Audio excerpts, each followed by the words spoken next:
మిత్రులారా, వార్తా కథనాలపై విశ్లేషణ కార్యక్రమం టీజీటీవీ మార్నింగ్ న్యూస్ కు స్వాగతం. నేను మీ జల్లి సత్య. ముందుగా రాష్ట్రంలోని ప్రధాన వార్తలను కనుక పరిశీలించినట్లయితే, నిన్నటి రోజున బీఆర్ఎస్ వర్కింగ్ ప్రెసిడెంట్ కేటీఆర్ గారి జన్మదినం సందర్భంగా గిఫ్ట్ ఏ స్మైల్ కార్యక్రమంలో భాగంగా రాష్ట్ర వ్యాప్తంగా బీఆర్ఎస్ శ్రేణులందరూ కూడా మరి ఇక్కడ తమకు తోచిన విధంగా ఆ పన్నులకు మరి ఇక్కడ వాళ్లకు అభయాస్తం అందించి వీలైనంత సాయం చేయడంతో పాటు మొత్తం నాటి మరి ఇక్కడ కేకులు కట్ చేసి జన్మదిన వేడుకలు ఘనంగా నిర్వహించిండు.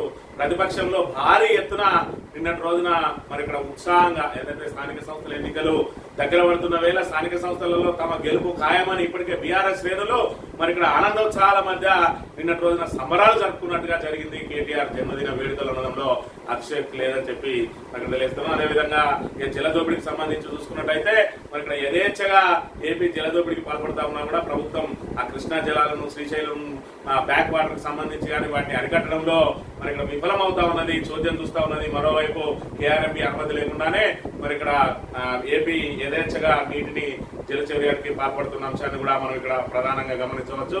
ఇక మరోవైపు చూసుకున్నట్టయితే నిన్నటి రోజున బీసీ డిక్లరేషన్ కు సంబంధించిన అంశంపై 42% మరి ఇక్కడ పార్లమెంట్ లో మరి ప్రభుత్వం మీద ఒత్తిడి తీసుకొచ్చే కార్యక్రమంలో భాగంగా ఏదైతే ఇండి కూటమి ఎంపీలు అదే కాంగ్రెస్ కు సంబంధించిన ఎంపీలకు పవర్ పాయింట్ ప్రజెంటేషన్ ఇస్తారని చెప్పి మరి ఇక్కడ రాహుల్ గాంధీ తోటి సమావేశం అవుతారని చెప్పి చూసినటువంటి రేవంత్ రెడ్డికి నిన్న రోజున చుక్కెదురైనట్టుగా కనబడతా ఉన్నది. మరి ఇక్కడ ఏదైతే ఆ అంశాన్ని బేస్ గా చేసుకుని నిన్న రోజున రాహుల్ గాంధీ అందులో పాల్గొన్నాడు తప్ప మరి ఇక్కడ ఆయనకు సంబంధించిన సందేహాలన్నింటినీ కూడా బట్టి విక్రమార్క దాన్ని నివృత్తి చేసుకున్నాడు. మరోవైపు చూసుకున్నట్టయితే రేవంత్ రెడ్డి ఎంత పెద్ద ఎత్తున రాహుల్ గాంధీని భజన చేసినా కూడా రాహుల్ గాంధీ పట్టించుకోలేదు. మరోవైపు చూసుకున్నట్టయితే నిన్న రోజున ఆయనకు సోనియా గాంధీ రాసిన లేఖ ఆస్కార్ అవార్డుతో సమానమని మరి అదేవిధంగా తనకు లైఫ్ టైం అచీవ్మెంట్ అవార్డు అని చెప్పిన లేఖ సారాంశం చూసిన వాళ్ళందరూ కూడా పక్కున నవ్వుతున్న పరిస్థితి. దానికి సంబంధించిన వివరాలు కూడా తర్వాత చూద్దాం. మరి ఇక్కడ చూసుకున్నట్టయితే మంథని నియోజకవర్గానికి సంబంధించి చూసుకున్నట్టయితే మరి ఇక్కడ గిఫ్ట్ ఏ స్మైల్ కార్యక్రమంలో భాగంగా నిన్నటి రోజున కేటీఆర్ గారి జన్మదినాన్ని పురస్కరించుకొని పుట్టా మధుకర్ గారు నిన్నటి రోజున మరి ఇక్కడ కాటారానికి సంబంధించిన మరి జ్యోత్స్న అనే అమ్మాయికి సంబంధించి మరి ఇక్కడ గంట వెంకటస్వామి కూతురు జ్యోత్స్న అనే ఈ అమ్మాయికి సంబంధించి మరి ఇక్కడ ఎంబీబీఎస్ సీట్ వచ్చింది. ఆ ఎంబీబీఎస్ కు సంబంధించి ఆమె మరి ఇక్కడ ఇప్పుడు 3వ సంవత్సరం చదువుతా ఉన్నది. ఆ 2 సంవత్సరాల పాటు కూడా కాలం వెళ్లదీయడానికి ఆమె మరి ఇక్కడ అనేక ఇబ్బందులు పడ్డది. మరి ఇక్కడ పోయిన సంవత్సరం జనవరిలో దాతల సహాయం కోరుతూ ఆమె సోషల్ మీడియా ద్వారా వేడుకున్నది. ఈ అంశానికి సంబంధించి ఆ జ్యోత్స్నకు సహాయం చేయాలి. మరి ఇక్కడ ఏదైతే నీ సొంత నియోజకవర్గం సొంత మండలానికి సంబంధించిన ఒక అమ్మాయి మరి ఇక్కడ దళిత అమ్మాయికి సంబంధించి మరి ఆమె ఎంబీబీఎస్ సీటుకు ఆ డబ్బులు కట్టలేకపోతా ఉన్నది. మంత్రి గారు ఎందుకు సాయం చేయాలని చెప్పి పుట్టా మధుకర్ గారు మరి ఇక్కడ నిలదీసినా కూడా మంత్రి గారి దగ్గర నుంచి కానీ ఆయన తమ్ముని దగ్గర నుంచి కానీ కాంగ్రెస్ శ్రేణుల దగ్గర నుంచి కానీ మరి వచ్చిన ఏదైతే స్పందన మాత్రం శూన్యం. చివరకు ఆమె నివాసం ఉంటున్నటువంటి గృహాన్ని కనుక చూసుకున్నట్టయితే వాళ్ళ తల్లిదండ్రులతో పాటు నివాసం ఉంటున్న గృహం ఇది జ్యోత్స్నకు సంబంధించి ఎంబీబీఎస్ లో సీటు సాధించిన జ్యోత్స్న ఇంత నిరుపేద కుటుంబం నుంచి ఎంబీబీఎస్ సాధించాలనే తపనతోటి మరి ఆమె ఎంబీబీఎస్ లక్ష్యంగా మరి ఇక్కడ ఏదైతే చదువుకొని ఆమె ఎంబీబీఎస్ సీట్ అయితే సాధించగలిగింది. కానీ ఆ సీట్ ను ఏదైతే ఆ గవర్నమెంట్ ఫీజు, హాస్టల్ ఫీజు, ఆ బుక్స్ కు మరి ఆ రానుపోను ఛార్జీలను కూడా చెల్లించలేని దుస్థితిలో ఉన్నది. చివరికి వాళ్ళ తల్లిదండ్రులు మరి ఇక్కడ మొన్నటి రోజున ఏదైతే జనవరి ఫిబ్రవరిలో వాళ్ళు సాయం కోసం ఆర్థించిండ్రో ఎవరు సాయం అందించకపోవడంతో ఉన్న ఇల్లును కాస్త అమ్మేసిండ్రు. ఇక ఈ సంవత్సరం వచ్చే సంవత్సరం ఈ 2 సంవత్సరాల పాటు ఆమె చదువు సాగడం ఇక ఇబ్బందికరంగా మారింది. ఇక చదువు మానేయాల్సిన పరిస్థితి వచ్చింది.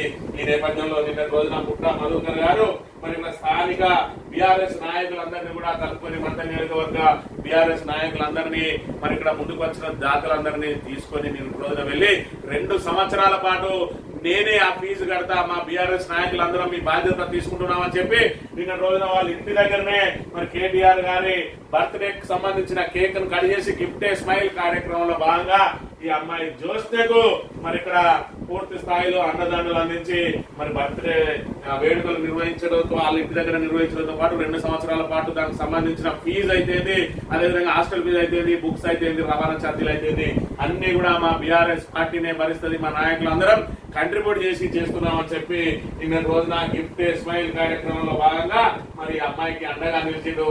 మరి ఈ సందర్భంగా ఆయన మాట్లాడుతూ అధికారం ఇచ్చిన వాళ్ళు ఆకలితో ఉన్నారంటే అవమానపడాలి. 40 ఏళ్ళు ఓట్లేసిన వాళ్ళకు పైసా సహాయం చేయలేదు. దుద్దిల కుటుంబం ఎంబీబీఎస్ చదువు సహాయం అందించబట్టే స్పందించలేదు.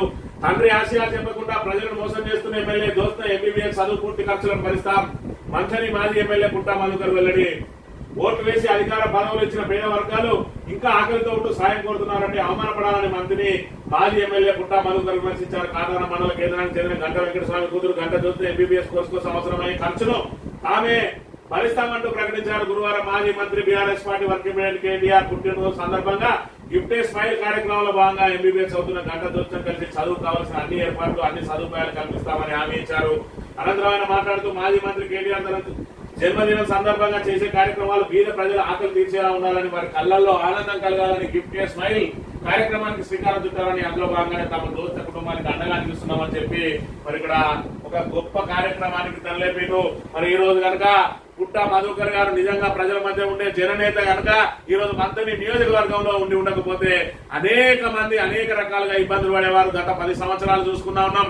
మరి ఇక్కడ పుట్టా మధుకర్ గారు 2014లో అధికారంలోకి వచ్చిన తర్వాత మొదటిసారి ఎమ్మెల్యే అయిన తర్వాత తాను ప్రజాసేవకి అంకితమైన 2014 ఉండే కాదు 2009లో ఏదైతే ఓటపాలైన 2010లోనే పుట్టా లింగమ్మ చారిటబుల్ ట్రస్ట్ అని ప్రారంభించి తనకు ఎవరైతే అండదండగా నిలిచి ఓట్లేసి తనను మరి ఇక్కడ ఏదైతే అండగా నిలిచిందో వాళ్ళందరికీ తాను ఓటపాలైనా కూడా వాళ్లకు అండగా ఉండాలనే కార్యక్రమంలో బాగా వారికి మరి పుట్టా లింగమ్మ చారిటబుల్ ట్రస్ట్ ద్వారా ఇతోరికంగా తనకు తోచిన సాయం అందిస్తూ వచ్చారు. పుస్తమండలు అయితే చదువుకు సాయం అయితే ఆర్థికంగా ఏదైతే మరి ఇక్కడ ఆసుపత్రుల్లో ఉన్న వాళ్ళకి ఆర్థికంగా సాయం అందించడం ఏది, అంత్యక్రియలకు అయితే అదే విధంగా తను 2014లో ఎమ్మెల్యే అయిన తర్వాత తన సేవా కార్యక్రమాలను విస్తృతపరిచారు.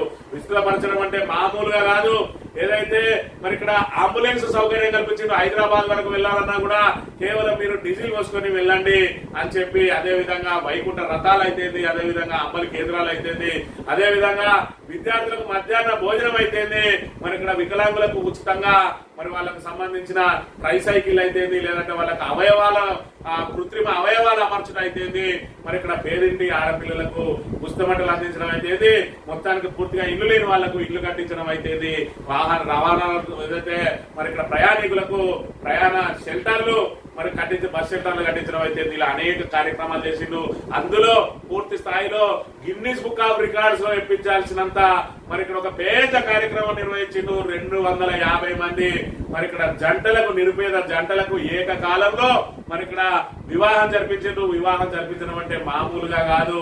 మరి ఇక్కడ చీరే సారే పెట్టుపోతలతోటి మేనమామ అయ్యి మరి ఇక్కడ బీరువా, సైకిల్, కూలర్, బెడ్, స్టవ్, సామాగ్రి మరి అన్ని కూడా వాళ్ళ ఇంటికి కావాల్సిన నిత్యావసర వస్తువులు బోర్లతో సహా అందించి మరి ఇక్కడ వాళ్ళకి అందరికి భోజనం, వాళ్ళకి వచ్చే బంధువులందరికీ ఇరు పక్షాల వైపున 250 మందికి ఇరు తరపుల ఇరు వర్గాల నుంచి వచ్చిన అందరికి కూడా భోజన కార్యక్రమాలపై ఏర్పాటు చేసి పెద్ద ఎత్తున మరి ఇక్కడ ఆ పెళ్లిళ్లను నిర్వహించి ఇవాళ మంత్రి నియోజకవర్గాన్ని మరి ఇక్కడ తెలంగాణలో ఒక ఆదర్శంగా నిలిపిన చరిత్ర పుట్టా మధుకర్ది.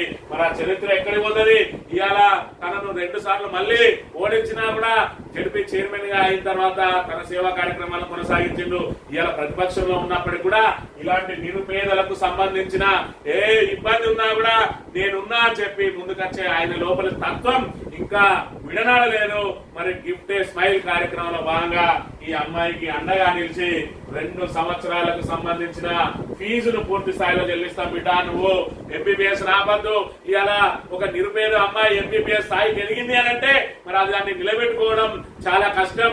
ఇవాళ నీ తల్లిదండ్రులు పూర్తిగా కూలి వాళ్ళు అయినప్పటికీ ఉన్న గూడును కూడా అమ్మేసినా కూడా ఇవాళ మొక్కవని ధైర్యంతో మరి ఇక్కడ ఆమె ఎంబీబీఎస్ ను చదువును కొనసాగిస్తా ఉన్నది. ఆ కొనసాగించాలంటే ఖచ్చితంగా ఆమెకు ఫీజు, అదేవిధంగా హాస్టల్ ఫీజు, అదేవిధంగా బుక్స్ కావాలి. ఈ సంవత్సరం ఖచ్చితంగా మానేయాల్సిన పరిస్థితి. ఎందుకంటే ఉన్న గూడు కూడా అమ్ముకున్నది. ఈ రోజు వాళ్ళ తల్లిదండ్రులు ఆ పక్కనే ఉన్న గంగారం దగ్గర చర్చిలో తలదాచుకుంటా ఉన్నారు. వాళ్ళ నాన్న ఆల్రెడీ అనారోగ్యంగా నరాల బలహీనతతోటి లేవలేని స్థితిలో ఉన్నాడు. ఈ స్థితిలో వారికి కనుక ఆర్థికంగా చేయుతూ అందించకపోతే అమ్మాయి చదువు అర్ధాంతరంగా ఆగిపోయేదే. మరి ఇక్కడ ఉన్న ఏదైతే దళిత జనోత్తరని చెప్పుకుంటున్నటువంటి మంత్రి శ్రీధర్ బాబు గారు, నేను బడుగు బలహీన వర్గాల పట్ల అనేక సేవా కార్యక్రమాలు చేస్తున్నా, నా తమ్ముడు శ్రీపాద చైర్మన్ ఏదైతే శ్రీపాద ట్రస్ట్ కు చైర్మన్ గా ఉన్నాడు. ఏది నీ చైర్మన్ గిరి? ఏది నువ్వు ఇప్పటి వరకు చేసిన సాయం? నీ కార్యకర్తలకు చేసినవా, పేద ప్రజలకు చేసినవా, దళితులకు చేసినవా? దళితులతోటి రాజకీయం చేయడం తప్ప ఇవాళ నువ్వు చేసింది ఏంటి, సాధించింది ఏంటి? ఒక్కసారి ప్రజలందరూ, మంత్రి ప్రజలందరూ కూడా ఆలోచన చేసుకోవాలి. ఇవాళ జేబులకు వెళ్ళి 5 పైసల పిల్ల కూడా శ్రీధర్ బాబు గాని ఆయన తమ్ముడు గాని ఎవరికైనా సాయం చేసిందా? పోనీ కాంగ్రెస్ కార్యకర్తలారా మీరు కూడా ఆలోచన చేసుకోండి. మీ ఇంట్లో ఏదైనా ఖర్చులకైనా, మీ ఇంట్లో మీ వాళ్ళు ఏదైనా హాస్పిటల్లో పడ్డా, లేదంటే పెళ్లిళ్ళకో చదువులకో ఇబ్బంది అయితే 1 రూపాయి మీకు సాయం చేసిందా? గుర్తు చేసుకోవాలి. ఇవాళ కేవలం ఆయన ఫోటోలకు మొక్కుతూ, ఆయన పదవులకు మనం సంతోషపడుతూ సంబరాలు జరుపుకోవాలి తప్ప మన ఇళ్లలో ఏదైతే ఇబ్బందులకు ఆయన ఏ రోజు కూడా మనకు అండగా నిలవడు. మరి ఇలా సమాజంలో దళితుల పట్ల మరి ఇక్కడ విపరీతమైన ప్రేమ కురిపించే శ్రీధర్ బాబు ఇవాళ ఈ అమ్మాయి చదువు బంద్ చేసే స్థితికి వచ్చింది. ఇవాళ ఈ రోజు ఎందుకు పట్టించుకుంటలేవు? నీ సొంత నియోజకవర్గం, సొంత మరి నీ గ్రామం అదే మండలం ఉన్నది. ఆ మండల కేంద్రం కాటారం మండల కేంద్రంలో ఉన్నది. ఇవాళ చూసుకున్నట్టయితే గుడిసెలు లేని ఇళ్లను మేము మరి ఇక్కడ సాధించి పెడతాం, ఇందిరామహిళ ద్వారా అనేక చేసినామని చెప్తా ఉన్నారు. ఇవాళ చూసుకున్నట్టయితే ఇక్కడ నిరుపేద ఇండ్లు ఎట్లా ఉన్నాయి, వీళ్ళ ఇండ్లు ఏ విధంగా ఉన్నాయి, అక్కడ అన్ని కూడా ఇదే రకంగా ఈ గుడిసెలలోనే ఉంటా ఉన్నారు. అయినప్పటికీ కూడా ప్రభుత్వం ఎలాంటి మౌలిక సదుపాయాలు కల్పించినప్పుడు కూడా మరి వాళ్ళు మొక్కవని ధైర్యంతో చదువుకొని ఇలా ఎంబీబీఎస్ స్థాయికి చేరిన ఈ జ్యోత్స్నకు అండగా నిలిచినటువంటి పుట్ట మధుకర్ గారిని ప్రతి ఒక్కరు కూడా అభినందించాల్సింది. ఇవాళ ఒక డాక్టర్ కావాలనంటే ₹1 కోటి ఖర్చు చేసినా కూడా డాక్టర్ అయ్యే అవకాశం లేదు. అలాంటిది ఆ అమ్మాయి తన చదువుతోటి, తన తెలివితోటి, ఇంత పేదరికంలో ఉండి కూడా డాక్టర్ సీటు సాధించింది. ఆమెకు కనీసం అండగా నిలవలేకపోయిండు ఇవాళ శ్రీధర్ బాబు అనే విషయాన్ని మనం ఇక్కడ గమనించాలి. ఒక్కసారి నిన్న రోజున పుట్ట మధుకర్ గారు మాట్లాడిన మాట కనుక విన్నట్టయితే, అందరి వ్యక్తి మంత్రి పదవులను అనుభవించి వేల కోట్ల రూపాయలు సంపాదించుకొని ఓట్లు వస్తేనే నోట్ల సంఖ్యతో వచ్చేటువంటి ఆ కుటుంబం స్పందించడం చూసి కానీ స్పందించలేదు. ప్రెస్ మీట్ పెట్టినాం, దృష్టికి తీసుకెళ్ళినాం. ఈ నియోజకవర్గంలో ప్రతిపక్షం నాయకుడిగా, ప్రజాస్వామ్యబద్ధంగా ఒకవేళ ప్రజల ఆశీర్వాదంతో తెలిస్తే నేను అభివృద్ధి కార్యక్రమాలు, సేవా కార్యక్రమాలు చేయాలి. ఒకవేళ ఓడిపోయి ఉంటే ప్రజలకు కష్టాలలో ఉన్నప్పుడు అధికార పార్టీని నిలదీయాలని ఒక మరి ప్రజాస్వామ్య స్ఫూర్తిని తీసుకొని ఈ కాంగ్రెస్ పార్టీ వాళ్ళ దృష్టికి తీసుకెళ్ళి ఇప్పటి వరకు స్పందించలేదు వాళ్ళు. ఇలాంటి విషయాల్లో స్పందించరు. ఇక్కడే ఎవరైనా మన బీఆర్ఎస్ కనుక అధికారంలో ఉండి ఉన్నట్లయితే అక్కడ ఎవరికన్నా ఏదో ఒక కారణంతో వాళ్ళు దళితులు అనే వాళ్ళు మరి ఆత్మహత్యలు చేసుకున్న, మృత్యువాత పడ్డ, అక్కడ వాళ్తాడు శ్రీధర్ బాబు. ఆయనతో వచ్చి దాన్ని రాజకీయం చేసి దాన్ని ఓట్లుగా మలుచుకుంటాడు. కానీ ఇవాళ ఈ అమ్మాయికి పెట్టే మరి మీరు పెడతా అనుకున్నటువంటి 4 లక్షల రూపాయలు ఏవైతే ఉన్నాయో ఆ 4 లక్షలతోటి మరి 400 ఓట్లు కొనుక్కునే అవకాశం ఉంటది.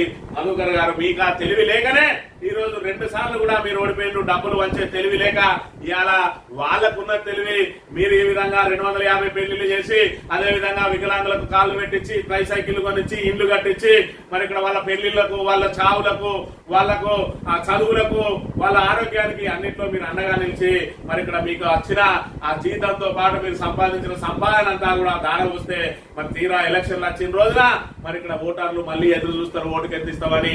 ఆ ఓటుకి ఎంత ఇవ్వాలనో మరి నీ దగ్గర ఆ ఓటుకి ఇచ్చే ఆ డబ్బులు ఉంచుకోక ఏవైతే ఈ విధంగా విచ్చలవిడిగా మరి అన్నా అంటే నేనున్నా అని చెప్పి ఇచ్చుకుంటూ వచ్చినావు కాబట్టి నీకు ఓట్లు వస్తలేవు. అదే విధంగా వాళ్లకు తెలుసు ఈ 4 లక్షల రూపాయలు ఒక అమ్మాయికి ఇస్తే ఈమె ద్వారా ఓట్లు ఏమొస్తాయి, ఈ పబ్లిసిటీ ద్వారా ఏం ఓట్లు వస్తాయి.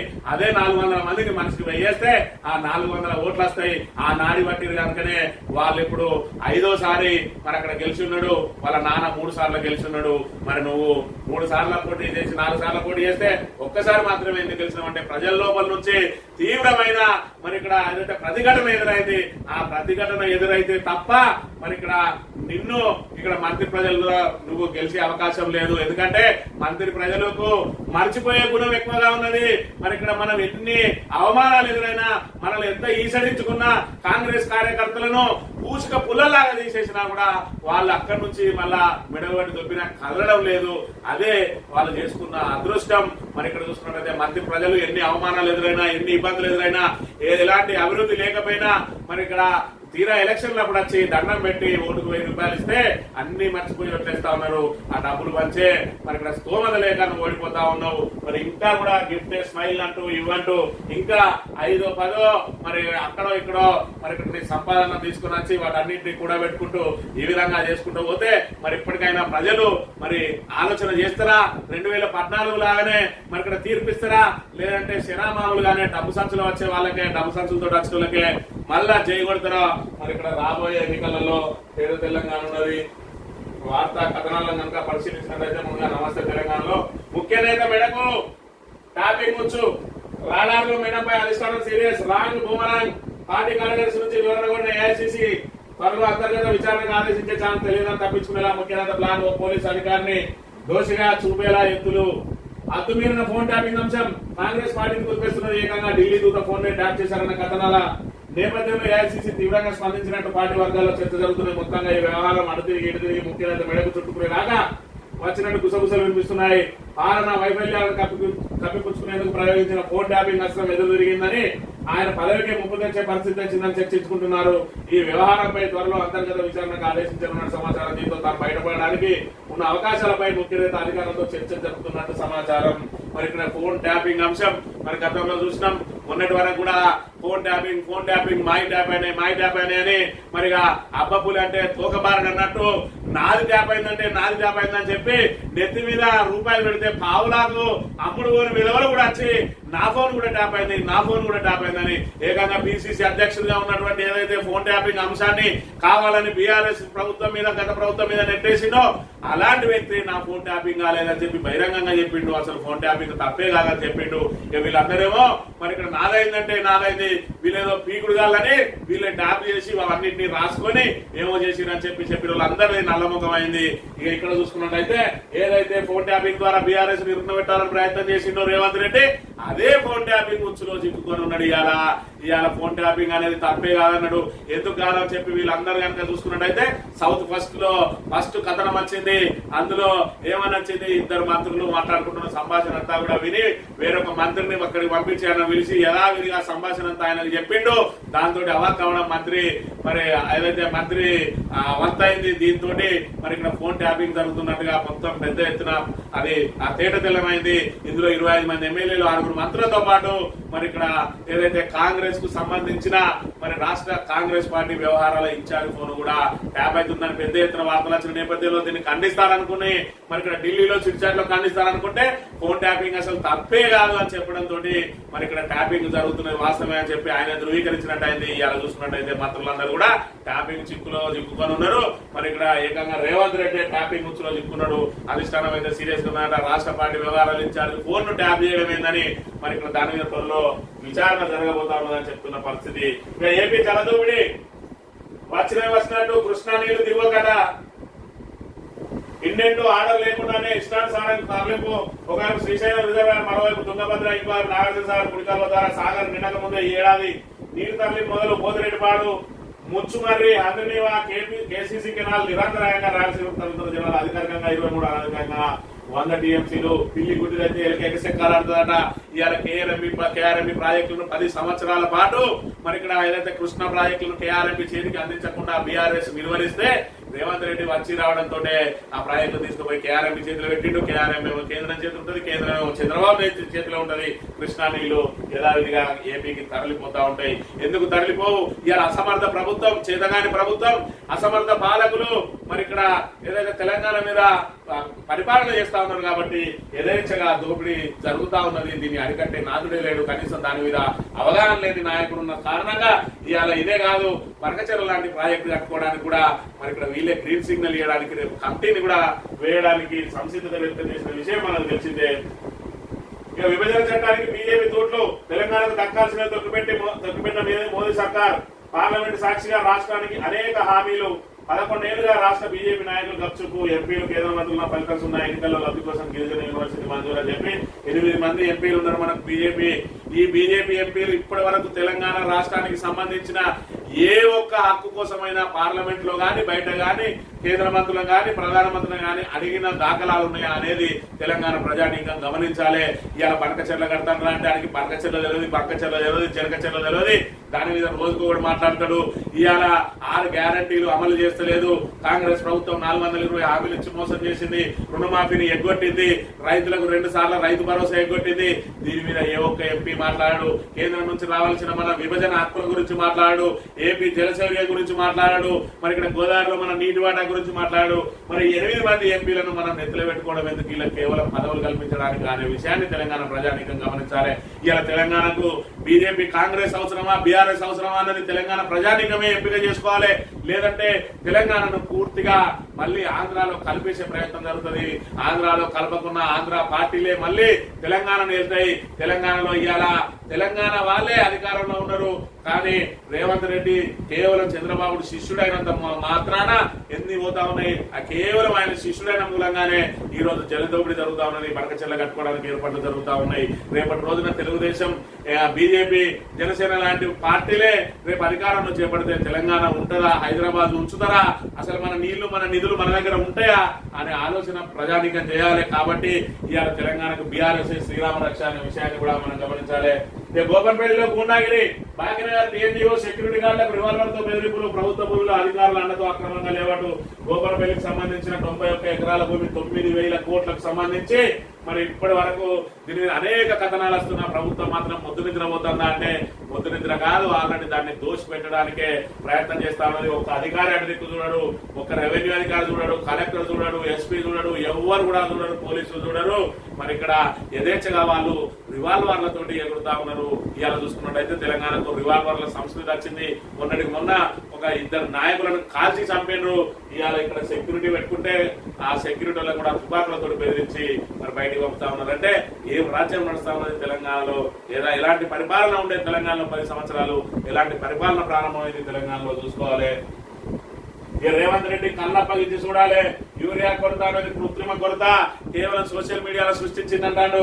ఇక్కడ చూస్తే తెలుస్తుంది యూరియా వేట పొద్దుట కల్లాట, కరువు, ఎరువుల కరువు లేదంటూ ఏలికలు పదే చెప్తున్న పల్లెల్లో పొద్దుంతా కనిపిస్తున్న క్యూలు నిజమైన తేటతెల్లం చేస్తున్నాయి. గురువారం ఆదిలాబాద్ అర్బన్ ప్రాథమిక సహకార సంఘం దగ్గర కనిపించిన దృశ్యం. ఆదిలాబాద్ జిల్లాలో యూరియా కోసం ఈ విధంగా పడిగాపులు కాస్తా ఉన్నారు.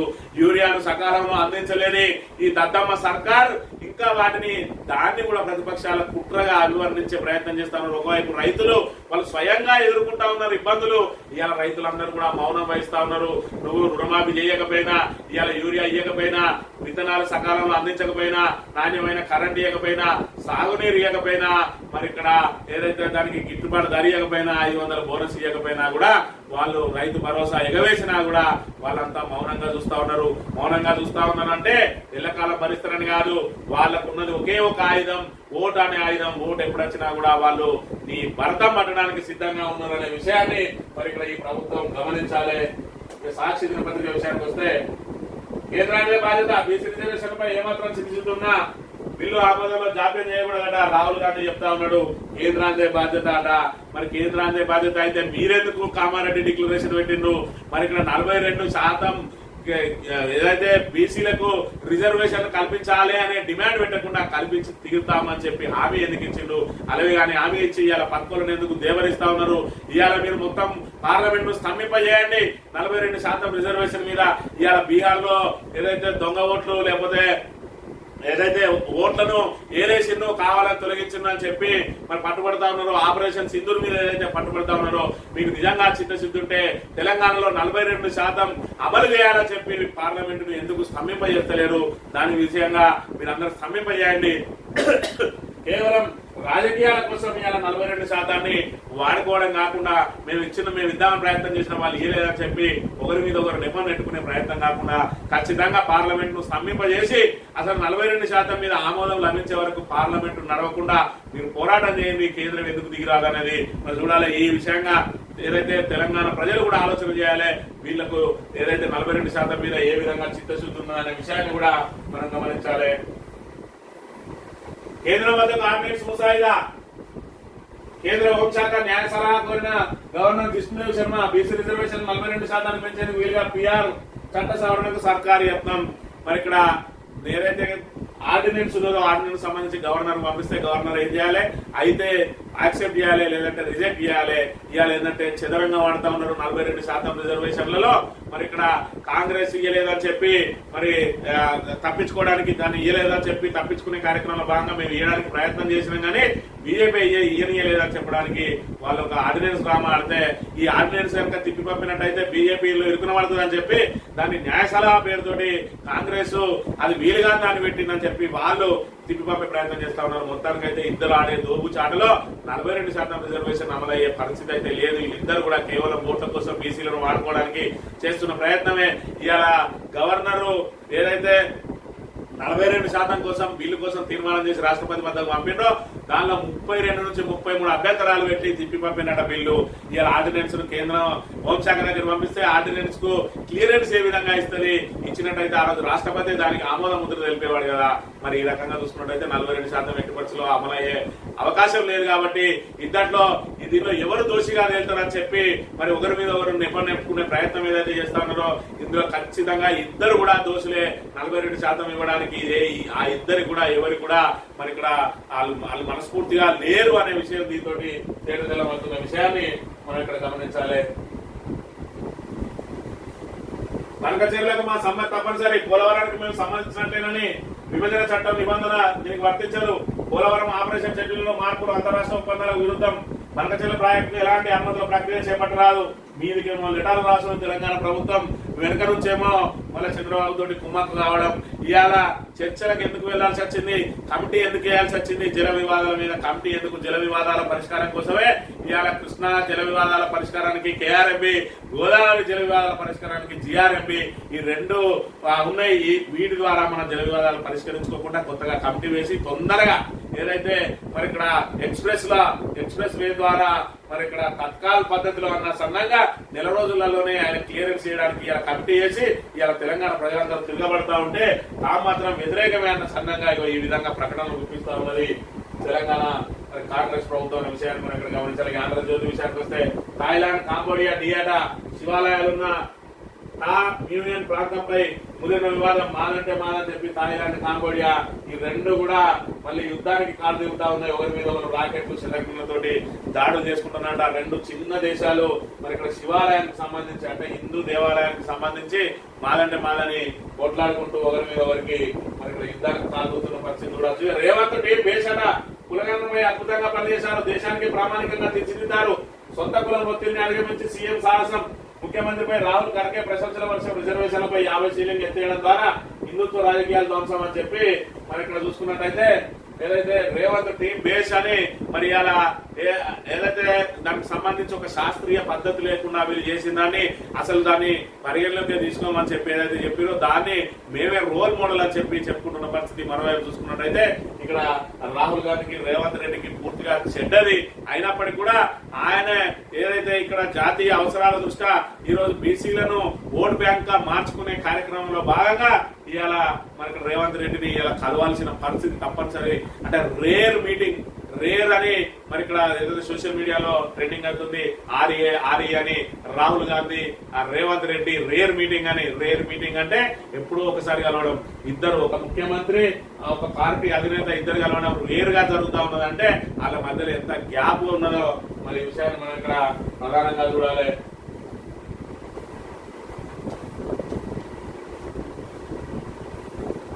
కోటాపై పోరాడదాం. బీసీ ఆమోదానికి ఎంపీలుగా మీరు పార్లమెంట్ లో కొట్లాడండి. నేను మా ఎమ్మెల్యేతో కలిసి జంతర్ మంతర్ వద్ద పోరాడదాం. ఇది రేర్ సర్వే. రేర్ అంటే త్వరలో చెప్తా. కుల సర్వే బీసీ బిల్లుల ఆమోదంపై సోనియా లేఖ నాకు నోబెల్ ఆస్కార్ తో సమానం అట. సోనియా గాంధీ లెటర్ రాసిందని చెప్పి నిన్నటి నుంచి పెద్ద ట్రెండింగ్ లో ఉన్నది. మరి ఇక్కడ సోనియా గాంధీ రాసిన లెటరు నాకు ఆస్కార్ అవార్డు తోటి సమానం, నాకు లైఫ్ టైం అచీవ్మెంట్ తోటి సమానం, మరి ఇక్కడ నాకు ఎనలేని గౌరవం లభించింది అని చెప్పి మరి ఇక్కడ ఒక లెటర్ రాస్తే ఒక ముఖ్యమంత్రి ఇంత సంకల్ గుద్దుకుంటా ఉన్నాడు అంటే ఆ లెటర్ లో సోనియా గాంధీ మరి నేను పొగుడుతూ ఏం రాసిందే అని చెప్పి తెలంగాణ యావత్తు ప్రజానీకం అంతా కూడా మరి ఎదురు చూస్తూ ఆ లేఖ గురించి చూస్తే ఇలా సోనియా గాంధీ గారు రాసింది ఏమున్నది అంటే, dear Shri Revanth Reddy, thank you very much for inviting me to the presentation of the model and methodology of the Telangana socio-economic education employment political and caste survey 2024 scheduled to be held at the AICC headquarters Indira Bhavan, New Delhi on 24 July 2025. మీరు ఏదైతే మరి ఇక్కడ social economic ఏదైతే కులగణన survey ఏదైతే చేపట్టిందో దాని మీద మరి మీరు ఇవ్వబోయే ఏఐసిసి హెడ్ క్వార్టర్ లో నిర్వహించే సమావేశానికి నన్ను ఆహ్వానించడానికి మరి నేను స్వాగతిస్తున్నా.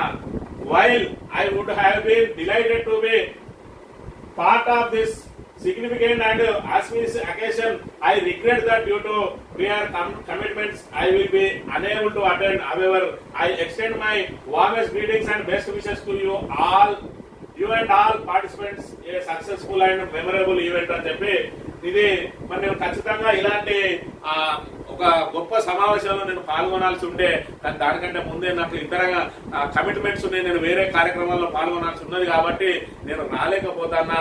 కాబట్టి మీరు ఏదైతే ఈ సమావేశాన్ని నిర్వహిస్తున్నారో మీ అందరికీ శుభాకాంక్షలు అని చెప్తే ఇది మన రేవంత్ అన్నకు ఏమైందో కానీ మొత్తానికి నాకు నోబెల్ బహుమతి ఆస్కార్ తోటి సమానం, నాకు లైఫ్ టైం అచీవ్మెంట్ అవార్డు ఇచ్చిన దానికంటే ఎక్కువ అని చెప్పి మరి దీన్ని చెప్పుకుంటా ఉన్నాడు. ఆ లేఖలో ఏమున్నారా రేవంత్ రెడ్డి అంటే ఏం లేదు, నాకు వీలైతే లేదు, నేను వస్తలేదు అని చెప్పి లేఖ రాస్తే సోనియా గాంధీ నాకు లెటర్ రాసుడేంది నేను మరి మీరు అందరూ నన్ను ఆఫరాలన్నారు కదా, అసలు నాకు సోనియా గాంధీ తోటి రాహుల్ గాంధీ తోటి మరి ఇక్కడ సంబంధం వెళ్ళానగా, ఇక్కడ చూస్తే రాహుల్ గాంధీ ఏమో నాకు షేక్ హ్యాండ్ ఇచ్చిండు, ఇక్కడ చూస్తేనేమో మరి ఇక్కడ సోనియా గాంధీ నాకు లెటర్ రాసింది అని చెప్పి మరి ఇంకా కూడా తెలంగాణను దౌర్భాగ్యం ఎట్లున్నదంటే తెలంగాణను పూర్తిగా మరి ఆ తెలంగాణ ఆత్మ గౌరవాన్ని మరి ఇక్కడ దిగజారుస్తా ఉన్నాడు, తెలంగాణ ఇజ్జత్ ఇస్తా ఉన్నాడు రేవంత్ రెడ్డి. ఇవాళ నేను రాలేను అని చెప్పి లెటర్ రాస్తే నాకు లైఫ్ టైం అచీవ్మెంట్ అట.